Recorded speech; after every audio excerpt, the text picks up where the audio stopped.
Hello friends, Subhadra योजना राखी उपलक्षे जेनमानकर पड़ी कालीर जेनमानकर 4 किंबा 4-5 बजा सुधा जेनमानकर पैसा पड़ी तो खुशीर कथा आउ जेनमानकर पैसा नहीं पड़वा तो से माने काना करबे आउ केंता करी आपण माने आपनकर पैसा चेक करि पारबे आउ केंता कले आपनकर पैसा पड़वा आसुन आमे स्टेप बाय स्टेप देखमा।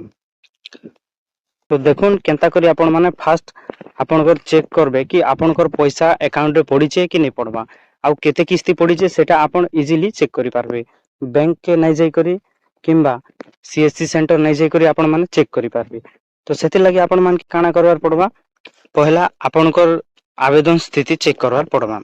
तो आपनकर आधार नंबर देई करी गोटे आपनकर आधार नंबर लिंक थिबा मोबाइल नंबर के गोटे ओटीपी आसबा, से ओटीपी आपण एंटर करी करी आपण माने चेक करि पारबे।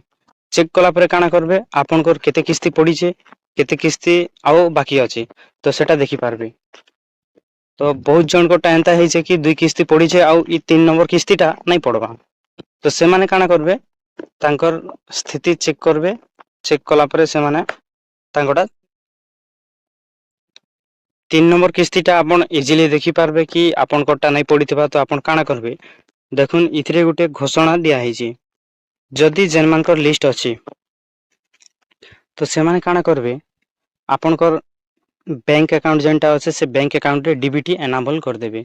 डीबीटी लिंक टा नहीं थिबा तो आपण डीबीटी लिंक टा करि नेबे, बैंक के जाई करी डीबीटी लिंक करि नेबे। डीबीटी लिंक करि देबे कला परे आपनकर जेन पैसाटा पड़वा आपनकर अकाउंट की नहीं तो आपनकर पैसा नहीं पड़े। तो बहुत जन को एंता हेइचे कि जेन मानकोटा डीबीटी लिंक नहीं ना आउ डीबीटी गुटे 2 किस्ती पड़ी करी भी जेन मानकर डीबीटी लिंक जेनटा कि फेल हो जाइए किंबा जेनटा कि डिसेबल होइचे काना हेबा आपण एनेबल करि देबे बेले आपण गोटा आउ थरे पैसा पड़वा नहीं तो पैसा नहीं पड़े बोली एंता सूचना मिली छे। आउ मैं भी चेक करूथिनी 2-3 जन कोटा सेंता नहीं आसपा। तो चलो देखुन आवेदन स्थिति केंता कर आपण माने चेक करबे पैसा केते किस्ती पड़ला केते किस्ती नहीं पड़वा आपण केंता कर चेक करि पारबे। सेति लागि देखुन आवेदन स्थिति रे आपण क्लिक करबे। क्लिक कला परे देखुन आपनकर जेन आधार नंबर अछि आधार नंबरटा इथिरे एंटर करि देबे। आधार नंबर एंटर कला परे इथिरे आपण टिक कर देबे। टिक कला परे लॉगिन रे क्लिक करबे। देखुन लॉगिन रे क्लिक कला परे आपनकर जेन आधार नंबर रे रजिस्टर मोबाइल नंबर रे गोटे ओटीपी जिबा। ओटीपी आपण एंटर करि देबे। परे आपण के एंता पॉपअप विंडोज ओपन हबा। ओपन हला परे देखुन लोडिंग बतौचे। देखुन आमटा ओपन हे गला।